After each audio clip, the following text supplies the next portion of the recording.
नमस्कार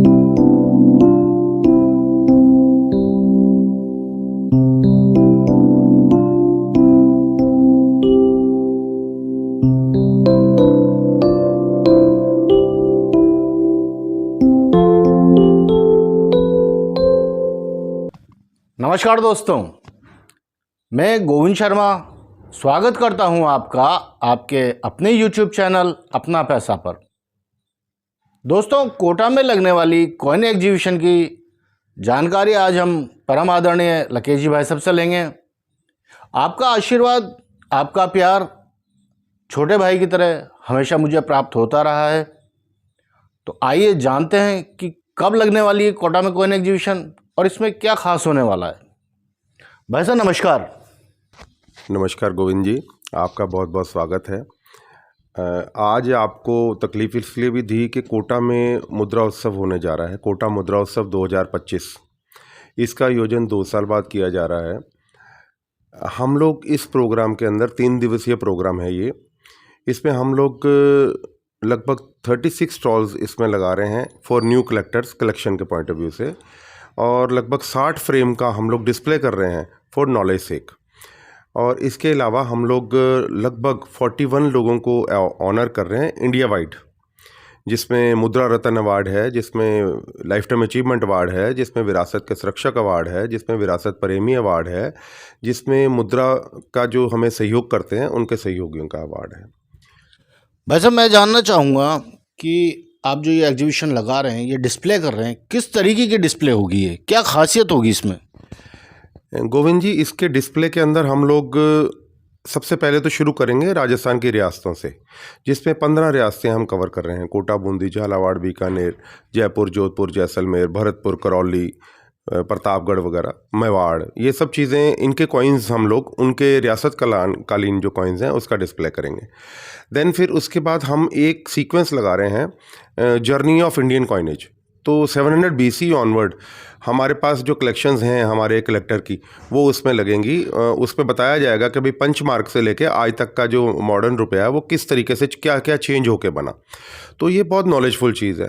इसके बाद हम लोग इसके अंदर बहुत अच्छा एक कलेक्शन लगा रहे हैं महाराजा रंजीत सिंह और सिख मिसल्स का, और पर्टिकुलर एक ही सब्जेक्ट है।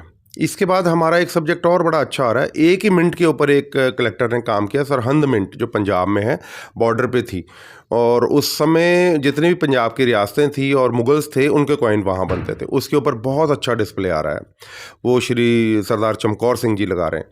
इसके बाद हमारा मेरे बड़े परम मित्र हैं शैलेश जैन जी, वो सीलिंग्स लगा रहे हैं, अपनी सील एंड सीलिंग्स, उनका बहुत अच्छा कलेक्शन है, वो भी वहाँ विद राइट अप डिस्प्ले होगा।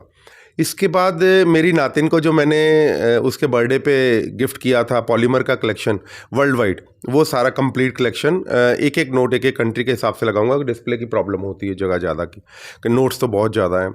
इसके बाद हमारे यहाँ पे पवन हटीला जी हैं, वो बहुत अच्छा कलेक्शन लगा रहे हैं ऑड साइज डिनोमिनेशन और ऑड साइज वैल्यूज़ जो है ना, वो उसके ऊपर वर्ल्ड वाइड के नोट लगा रहे हैं, 2 सेट उनके हैं। इसके साथ ही पंजाब से हमारे पास आ रहे हैं सब लोग जी, इंदर सब लोग जी, वो बहुत अच्छा क्वीन एलिजाबेथ के पोर्ट्रेट्स के ऊपर उनका कलेक्शन है, जो कि इसमें लिम्का बुक ऑफ रिकॉर्ड्स में भी दर्ज है। वो विद सर्टिफिकेट वो कलेक्शन वहाँ पे लगेगा। इसके अलावा सरदार नरेंद्र पाल सिंह जी लुधियाना से आ रहे हैं, वो जितनी पंजाब की रियासतें हैं उनके रेलिक्स हैं, जो अच्छी अच्छी कलेक्शंस हैं, डिफरेंट हैं, बिल्कुल कम नज़र आती हैं, आपको नॉलेज नहीं है, वो उसका डिस्प्ले करेंगे। इसके बाद सरदार परमिंदर सिंह जी हैं, वो मनुस्क्रिप्ट्स, हैंड रिटन स्क्रिप्ट्स, वो उसका डिस्प्ले करेंगे। ऐसे पजल्स का लोटे जी डिस्प्ले करेंगे। ऐसे जसप्रीत जी डिस्प्ले कर रहे हैं। हम पुराने ज़माने में, आपको ध्यान होगा, हम लोग कायदा पढ़ते थे, फट्टी के ऊपर, लकड़ी की फंटी के ऊपर लिखते थे, गाची से साफ़ करते थे, फिर हम स्लेट पत्थर की स्केल पे उसका डिस्प्ले लगाएंगे, ताकि बच्चों को ये रहे हमारे बाप दादा कैसे पढ़ाई हम कर चुके, ओल्ड एजुकेशन सिस्टम। तो क्या इसमें आप बच्चों को भी इन्वॉल्व कर रहे हैं? जी हाँ, बच्चों के इन्वॉल्वमेंट भी है। मैंने लगभग सब स्कूल्स कोटा में इनवाइट किया है मैंने। क्या बेनिफिट होगा वैसा बच्चों को बुलाकर? बच्चों को सबसे ज़्यादा बेनिफिट तो हिस्ट्री आपके सामने है, जो हम बुक्स में देखते हैं, हम सिर्फ मूवीज़ में किसी चीज़ में या वैसे देखते हैं, वो हम आपको प्रैक्टिकल दिखाएंगे। मतलब बच्चों को फिजिकली अपनी हिस्ट्री से, हमारी विरासत से रूबरू होने का मौका मिलेगा। बिल्कुल। दूसरी, पेरेंट्स क्यों बच्चों को लेकर आएं? पेरेंट्स को क्या बेनिफिट है कि वो अपने बच्चों को वहाँ तक लाएं? देखिए, आज का जो विषय एक बहुत बड़ा गंभीर विषय है। बच्चे, पढ़ाई इतनी ज़्यादा लोडेड हो गई है कि स्ट्रेस में भी बच्चे हो गए हैं। मेरा मानना यह है कि लाइफ में कोई ना कोई हॉबी ज़रूर होनी चाहिए, चाहे बच्चे भी हों, उनके पेरेंट्स को भी करनी चाहिए। मैंने खुद 2002 में मैंने इस हॉबी को दोबारा रीडेवलप किया, क्योंकि मैं मेंटली बहुत अपसेट था।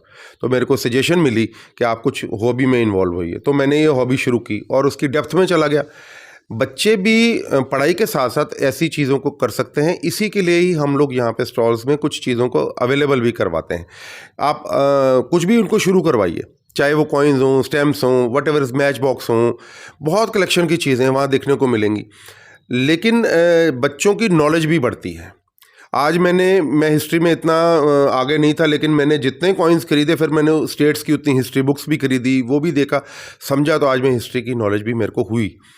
लेकिन मैं तो चलो एक सीनियर कैटेगरी में आ गया। मैंने इसीलिए मेरी नातिन को, जो अभी 4 साल की है, अभी से इसको कलेक्शन के गिफ्ट देना शुरू। मैंने सोच लिया हर बर्थडे पे उसको एक ना एक कलेक्शन का गिफ्ट करूँगा, ताकि वो आने वाले टाइम में इसको समझ सके, और उसके पेरेंट्स, जो मेरी बेटी, मेरे जवाई साहब हैं, वो इस बात को समझ सकें कि कलेक्शन का महत्व क्या है। अब मैंने देखा उनका भी इंटरेस्ट हो गया। वो पिछले दिनों में फ़ॉरेन गए, तो वो उसके लिए कलेक्शन चीज़ें लेके आए। तो दिस इज़ गुड। अगर पेरेंट्स भी इस बात को समझते हैं और मेरे को भी मौका मिलेगा, मेरी विरासत भी आगे फॉरवर्ड हो, तो मेरे लिए तो बहुत अच्छा है और सबके लिए अच्छा है। बच्चे जितने भी आएंगे, उनको ये एक तो रूबरू होंगे हिस्ट्री से, एक वो नई नई चीज़ों से रूबरू होंगे। उनको उनकी कोई भी क्यूरियोसिटी, हम लोग वहाँ पे रहेंगे, उनकी कोई भी क्वेश्चन होंगे, हम उनका जवाब देंगे। वैसे हमारी सब चीज़ें राइट अप हैं, कुछ पूछने की ज़रूरत नहीं रहती, हर चीज़ पे लिखा हुआ है ये क्या चीज़ है। मेरा मानना है, मेरी रिक्वेस्ट भी है सब पेरेंट्स से, कि आप अपने बच्चों को लेके आएँ, एक अच्छे दौर की तरफ उनको लेके जाएं, मोबाइल से बाहर निकालें, उनको उनके स्ट्रेस से बाहर निकालें। अच्छी अच्छी, चाहे वो सिंगिंग हॉबी हो, चाहे कॉइन कलेक्शन हो, चाहे स्टैम्प कलेक्शन हो, चाहे डांस हो, अपन किसी न किसी चीज़ में हम लोग इनको इन्वॉल्व करें। क्योंकि अब प्ले गेम्स का भी टाइम जो है ग्राउंड का बहुत कम बच्चों के पास हो गया, तो हम सबको इस पे गौर करना चाहिए। एज ए पेरेंट्स मेरी रिक्वेस्ट है आप सबसे, आप सब पेरेंट्स से रिक्वेस्ट है कि इस पे फोकस करें। और ये जो 3 दिवसीय कार्य हम लोग कर रहे हैं, इसमें आप सब लोग शिरकत करें, आएँ, बच्चों को साथ लेके आएँ, देखें। मैं समझता हूँ आप सब बहुत एंजॉय करेंगे हमारे इस इवेंट को, हमारी इस मेहनत को। Thank you. ये भाई साहब ने बड़ी अच्छी बात कही है कि बच्चों को बाहर खेलने का टाइम नहीं है या ऐसी फैसिलिटीज़ अवेलेबल नहीं है। बच्चा मोस्ट प्रोबेबली मोबाइल में लगा रहता है और ये हर घर की प्रॉब्लम हो गई है। अच्छा होगा हम उसके माइंड को डाइवर्ट करके एक क्रिएटिविटी में लगाएं। कहीं ना कहीं उसको हिस्ट्री जानकर कुछ अच्छा महसूस होगा, रीडिंग कैपेसिटी बढ़ेगी बच्चे की जब वो उनके बारे में पढ़ेगा। तो कहीं ना कहीं भाई साहब के प्रयास बच्चों के भविष्य के, सुखद भविष्य के लिए किए जा रहे हैं, ऐसा मेरा मानना है।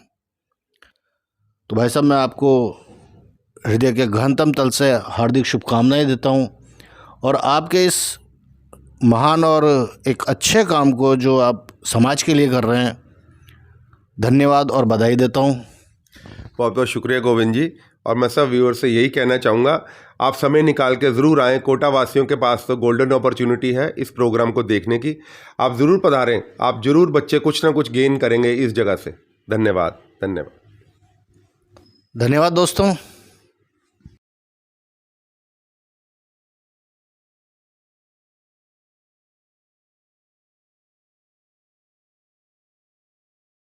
दोस्तों, हमारे द्वारा दी गई जानकारी आपको पसंद आई तो वीडियो को लाइक करिए, शेयर करिए, जिससे कि यह जानकारी और लोगों तक भी पहुंच सके, और चैनल को सब्सक्राइब करिए।